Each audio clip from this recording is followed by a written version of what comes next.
Your family will really like this recipe for potatoes and cheese, essentially wrapped up in this warm, doughy pocket. Look at that shot right there. Say hello to the pierogi. Now, Becky Low at the Dairy Farmers of Utah and Idaho, you recommend this recipe. I recommend this recipe. We were talking about it in our production meeting beforehand, and a lot of the Utahns didn't know this. It's a big thing on the East Coast. You know it is. And when I follow things in a foodie magazine and it shows up there, and then I start to see things showing up in the stores here, I know that it has moved west. It's traveled this way. Yeah, so this truly is an East Coast favorite, but we're making it here in the West, and it's just delicious. And this European favorite, I mean, that's where it came from. It's so cool. Is it hard to make, or why do you like it? No, I like it because it's easy, and it's so unique. I like things that take from fast food to fun food. And so this is something that you don't have to buy, you can actually make them. Let's show the final product to start. So you're saying it's easy, it's fun food, and yeah, it's like you can nibble, but have fun with it. Right, and it's a Polish dumpling, and it's actually boiled, and so I have some that are boiled, but you can also fry it, which is like a pot sticker. What's so better I just than love that? it. All right, what can we do for you? How do we get into this? So let's make it because it's so easy. I told you that. Let's try it. Right. Okay, so what we have is sour cream and eggs, and why don't you just whisk those together really quick? Anything with sour cream is my Absolutely. So this is to make the dough part of it? Make the dough part. Okay. Okay, it's basically an egg noodle. Now, you can do it in a separate bowl like I like there, or you could just make a hollow here in the flour. Dump it in. I'm good? Okay. Yep. So work out, Becky. Yep. And I'm just going to scrape off that extra and then stir it in. Now, this looks like a sticky dough to begin with, and we'll just fast forward and I'll show you the other part, but it does look sticky. So once you've mixed that in, you want to turn it out onto a counter and knead it, and then let it rest for a few minutes. And so I've just turned the bowl over top of it.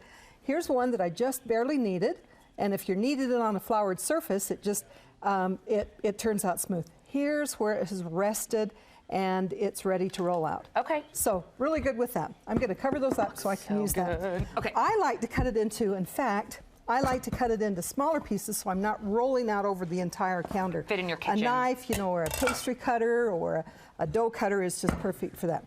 Okay, so we've done it. Next is you want a 3-inch biscuit cutter, or if you don't have that, a glass. And dip it in flour first. Yep, dip it in flour. You're making 3-inch circles. That's ingenious. Becky, I love that. A glass. You know, that's the old-time method. When you don't have biscuit cutters, you use whatever you happen to have. Perfect. All right, so we're cutting out some of these rounds. Now let's fill them up. And this is where it's fun with the whole family. I mean, kids, they can pick the Absolutely. insides. I love this. What are the fillings that you would usually use?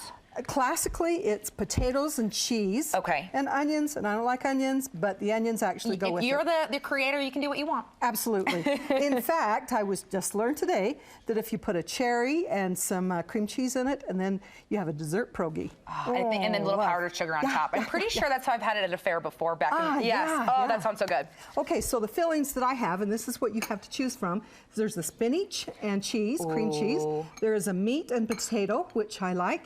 There's also a sauerkraut and onion, which I'll admit, it has the onions in there, but I like it. And then we have the more classic with the potatoes and the cheese. All right, so grab one of the circles. I think I'm going to do the spinach one. It just sounds now awesome. a little tip with that is that you want just about let me grab this one and I'll show you this spoon. Okay. Okay, if you put it against the side of the bowl so that you're kind of getting a round mound and a little bit more than a teaspoon, but not too much. So that perfect dollop, essentially. Yep. And again, you know, it's whatever you happen to put in there. Oh, okay? Caitlin. And use your thumb. Yep, okay, that's okay. All right. All right, now if it's too dry right here, I like to keep a little bit of water there to just moisten it. Okay. Not a lot, just a little bit, and then fold it over and pinch those edges together to seal them. Oh, and we're almost at the magical part. That's it. Yeah. Okay. That's so fun. That's so everyone picks their toppings or inserts. Here we go. Let's step over here and I'll show you how to cook them. Okay. In fact, I have fixed some ahead of time. Here we go. Perfect. So as I mentioned, this wasn't boiling just for a water. facial today. No, it's not. It is kind of good though, isn't it? Okay, so we have a variety on here. You're dropping them into boiling salted water. They're a dumpling or a pasta. You don't want to overfill your pan.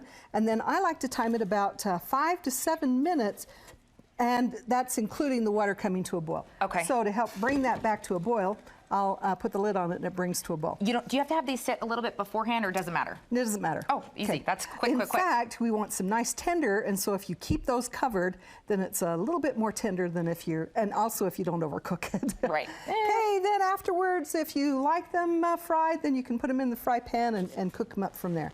Whoops, my pan is not hot, but you get the idea. You get with the it. idea. Yeah. And it just depends on what you like and what's easier for a family. You could even prep these ahead of time, earlier in the day, right? That would be huge if you have a sports game or something. Absolutely. You could also freeze those.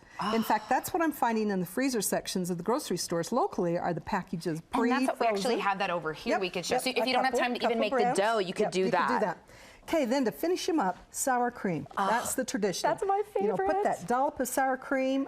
Some people like caramelized onions on it. Yep, not you. Bacon, but I do like see? the bacon. Yep, sprinkle in lots of bacon.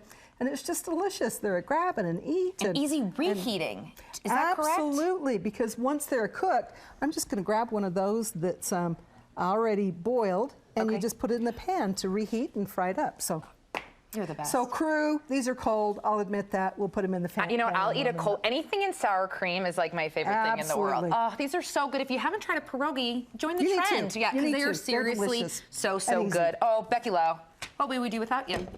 You wouldn't have pierogies. All right, and we'll have this recipe online, I'm assuming. You're the best. Yep, we will. Studio 5.